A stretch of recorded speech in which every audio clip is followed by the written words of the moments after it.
کہ ہاروت اور ماروت کی حقیقت کیا ہے؟ اس کا جواب، جب علوم سحریہ کا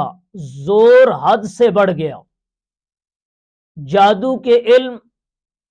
اپنے زوروں پر تھا،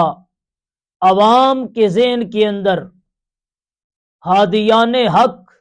انبیاء علیہم الصلاۃ وسلام کی حیثیت ملتبس ہو کر ساحروں، عاملوں اور شعبدہ بازوں کی سی ہو کر رہ گئی،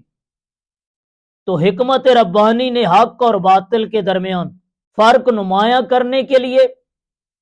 اور لوگوں کی اصلاح کے لیے دو فرشتوں کو مبعوث فرمایا۔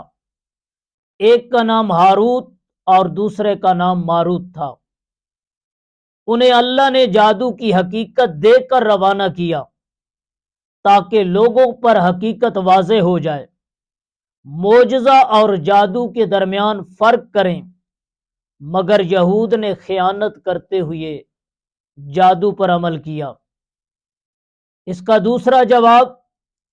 سیدنا عبداللہ بن عباس رضی اللہ تعالیٰ عنہ فرماتے ہیں کہ اللہ نے فرشتوں پر جادو نازل ہی نہیں کیا تھا، بلکہ جب علوم سحر حد سے زیادہ بڑھ گیا اور لوگ اس کے اندر مبتلا ہو گئے تو اللہ نے فرشتوں کو ادعیہ مبارکہ، دعائیں سکھا کر بھیجیں، جو چند مقبول دعائیں تھیں کہ فلاں مقصد کے لیے فلاں دعا پڑھو تاکہ لوگ جادوگروں سے محفوظ ہو جائیں، مگر لوگوں نے خیانت کر کے ان ادعیہ مبارکہ کو ناجائز کاموں میں استعمال کرنے لگ گئے۔ تو یہ ہے ان کی حقیقت